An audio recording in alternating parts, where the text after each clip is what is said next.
अग्निवीर की जो योजना है वो सेनाओं को भी एक तरीके से उनके ऊपर लाद दी गई, या उनको भी तब पता चला कि ऐसा कुछ आ रहा है, जबकि सरकार का ये कहना है कि भाई सबसे डिस्कस करके ये हुआ था। वो जो एक्सर्प्ट्स आए वो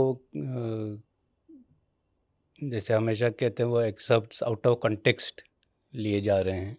तो ये जब डिस्कशन हो रहा था सर अग्निवीर को लेके कि हम ऐसा कुछ लाना चाह रहे हैं, उस डिस्कशन का पार्ट आप थे या आपसे कभी पूछा गया था कि हाँ, भाई ज़रूर, सभी हम सभी चीफ्स इस डिस्कशन का हिस्सा थे।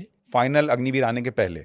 हाँ जी, फाइनल अग्निवीर आने से पहले तो ये नहीं कि अ, हमारे साथ अचानक आप एक सुबह उठे और हाँ, पता चला? और सारे ये जो मीटिंगें हुई इसमें हम सारे इसका हिस्सा थे। और जो फाइनल अग्निवीर आया उसमें आपका भी इनपुट था? हाँ, ज़रूर, हमारे सभी चीफ्स का इनपुट था। स्वर्गीय जनरल बिपिन रावत जो सीडीएस थे, उनके भी इनपुट थे। आपको याद है सर अग्निवीर जब योजना आई, इनिशियली जब आप लोगों की चर्चा शुरू हुई, आपका फर्स्ट रिएक्शन क्या था जब पता चला कि ऐसा कुछ चेंज होने जा रहा है, सरकार कुछ सोच रही है? जब स्कीम फाइनली अनाउंस हुआ, ये नहीं कि वो हमें मालूम नहीं था कि ये आने वाला है, क्योंकि जैसे मैंने कहा इतने सारे मीटिंग और डिस्कशन हुए थे उसके ऊपर, और उसमें सिर्फ सर्विस चीफ नहीं, बाकी मिनिस्ट्री के सेक्रेटरी भी थे, मिनिस्टर्स भी थे।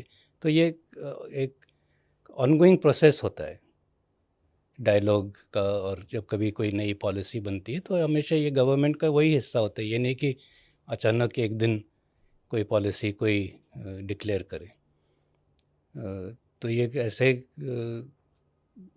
हमें मालूम था कि ये अनाउंसमेंट होने वाली है। तब तक मैं तो रिटायर हो चुका था, तो मेरे रिटायरमेंट के बाद ही एक्चुअल अनाउंसमेंट हुआ।